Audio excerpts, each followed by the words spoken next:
Are you thinking of booking a Marella cruise but are wondering what the ship is like? Well, we took a cruise on Marella Explorer 2 in December 2024 and spent a week discovering its decks. In this video we will give you a full tour of the ship along with some hints and tips to help make your stay on board more enjoyable. Stay watching for the best places to get a sunbed and where to go if you want to party or have some peace and quiet. We will show you the bars when they are empty and when they are open, so you can see which you would prefer to spend time in. Marella Explorer 2 is now 30 years old and last had a refit in 2019. She holds 1,814 passengers and about 850 crew members. She has 907 cabins, 10 restaurants, 10 bars, 9 lifts and lots of interesting spaces spread over her 14 decks. So why do we start our tour on deck 15? Well, we have the fear of the number 13 to blame for that. Perched right at the top of the ship on deck 15 is the mini golf and a small area of deck space which can be handy if the main deck is full or you want a good overview of the activities on the deck below. Down now to deck 14, which is split into two separate parts. First we have the veranda, which has deck space for sunbathing. It also has some nice cocoon chairs. But if you want to pimp up your sunbed with a padded mattress, they are available in chests located on this deck. There aren't many of them, so get there early to be the envy of your fellow passengers.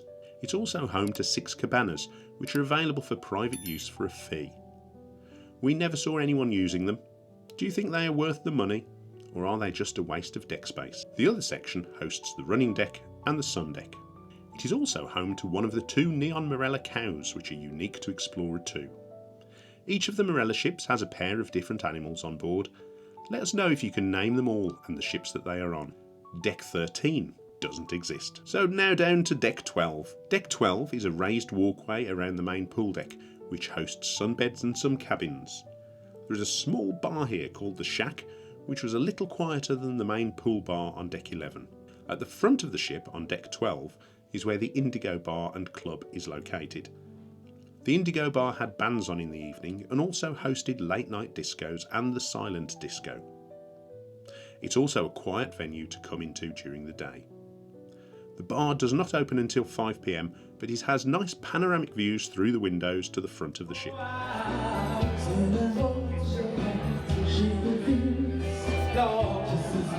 As you stay by me, and darling, do that one more time. Sit by me, oh, stay by me, sit by me, oh, stay. This is also the home of the onboard casino, where there are roulette tables, blackjack tables, poker tables, and fruit machines. Deck 11 is the main pool deck and has 2 saltwater swimming pools. There are also 4 whirlpool hot tubs.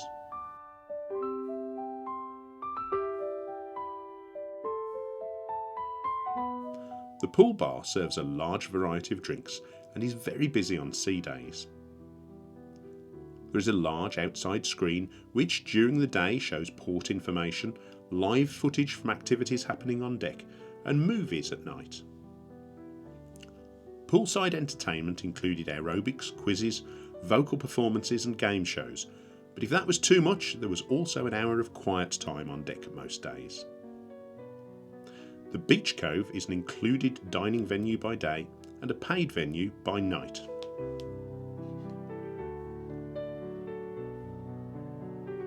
Nonnas has both inside and outside seating and is the pizza restaurant, which is an included dining option. The Snack Shack is open throughout the day and served snack food such as burgers and chips. There is also a grab-and-go chiller cabinet here with a variety of food items to choose from for a quick bite to eat. Scoop's ice cream is on the deck, which is a chargeable extra. However, if you don't fancy paying, whipped ice cream is available in the marketplace from 12 until 3. So that brings us on to the marketplace, which is the buffet restaurant and is also on this deck. Our top tip, weather permitting, is to eat out on the terrace, which is at the rear of the ship. It tended to be quieter, and what could be nicer than to dine al fresco looking out to sea when you're on holiday? For a full review of the included dining options, check out our food review video.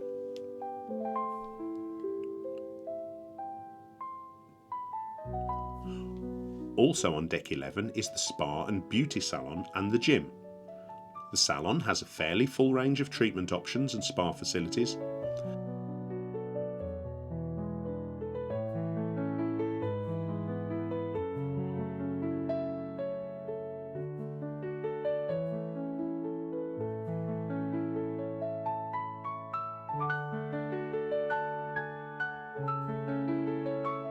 The gym is small but well equipped and was never full.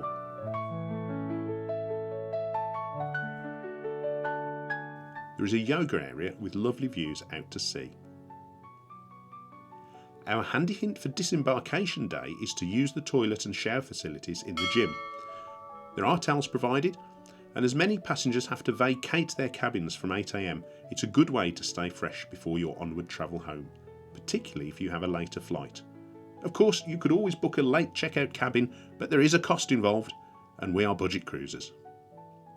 Decks 8, 9 and 10 are cabins, so that takes us swiftly down to deck 7, which is arguably the entertainment hub of the ship. We will start from the back in the Squid and Anchor and work our way through to the front. The Squid and Anchor is the venue where the entertainment team are most visible. From quizzes to karaoke, game shows to bingo, bands to fitness classes, there is something for everybody in this bar. Tucked away in the corner is a gin and whiskey bar, which offers a range of premium drinks. There was rarely a queue here, so it was perfect for a quick short, particularly if you were on the premium drinks package. There is a lovely wide promenade, which was a perfect place to stretch your legs and also to find a quieter place to sit and relax than on the upper pool decks. We sat and read books here. Back inside, the coffee port on Explorer 2 is the largest coffee port in the Marella fleet. Don't say you never learn anything from this channel. So it offers a variety of drinks and snacks. If you are on the premium included package, the coffee and drinks are included. Otherwise, there is a surcharge if you are on the basic all-inclusive package. There is a very small library and a few games on offer here. It is also the venue which hosts the arts and crafts sessions. This included watercolour painting, bookmark making, charcoal drawing, pom-pom making and scrapbooking. We did some quilling, which wasn't what we thought it would be, but it was still good fun, and passed an hour on a sea day. A handy hint is that there are charging ports in the coffee port, so on Disembarkation Day you can keep your phones and electronic devices topped up once you've vacated your cabin. The photo gallery is also on this deck if you want to view and purchase pictures of yourself taken on and around the ship. This is perfect for those people who want a special memory of their cruise and have perhaps forgotten to pack a camera or take a phone with them, or are too shy to ask other people to take a photograph. Moving through to the atrium. This is not the largest or most glamorous atrium at sea, but is a perfectly functional space which has a video wall behind the staircase and is ideal for a photo opportunity. For a bit of fun, I posted this picture on a Marella Facebook group saying, "The big window on the side of the ship is great. It's such a unique feature. I couldn't believe the size of the sea turtles swimming past." Such fun. There are a few of the Broad Street shops on this level, but the majority are on the deck below, so we'll discuss them all together when we get down there. Tucked behind these shops is the 19th hole, a golf-themed bar with some funky golf buggy seating. This bar did not host bands or entertainment, so it was a nice place to relax and have a quieter drink. We enjoyed quite a few cocktails here. There are 2 rooms within this bar that have golf simulators that can be hired. There are also nearest to the pin golf competitions held in here, so if you fancy yourself as the next Rory McIlroy, head down to the 19th hole at around 5 PM. Behind the 19th hole are the upper tiers of the Broadway Show Lounge, which is the ship's theatre. The ship's showcast put on performances in here, and there are also some guest artist appearances. The theatre has comfortable seating and provides small tables for drinks, which are allowed in the theatre. We'll go downstairs and work our way back along deck 6 from the front to the rear. As you come out of the Broadway Show Lounge, you walk through the Broad Street shops.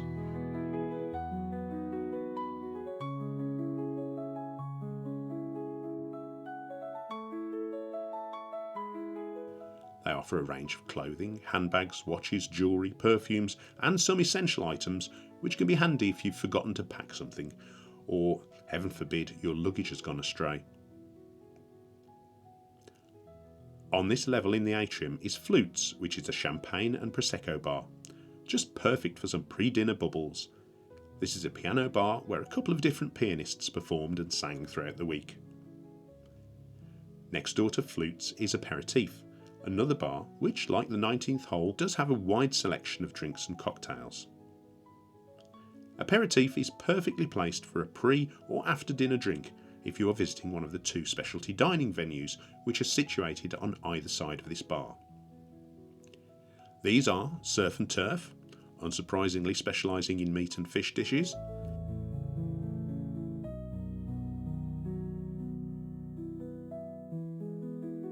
and Kora, which is an Asian fusion restaurant.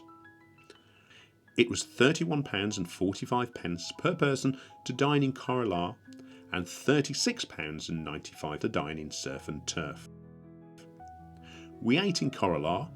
Did we think it was worth the supplement? We don't have time to tell you here. You'll have to watch our review to find out. Moving on, we come to the upper levels of Latitude 53, which is the main dining room. It's a very impressive space with a sweeping staircase and views to the wake of the ship through large windows. On this top floor, on either side of the mezzanine, is a differently themed restaurant. On the left is Vista, which is the Italian themed restaurant with its distinctive red tablecloths. And on the right is Piccadillys. This is a new restaurant which had only been open a few weeks before our sailing. It is themed around a more traditionally British menu and was very popular. Both Vista and Piccadilly have two menus, A and B, which swap over during the week, so be sure to check out both. Downstairs on deck 5 is the main Latitude 53 restaurant. This restaurant has a different menu on every night of the week. Back along deck 5, we arrive at the lower part of the atrium.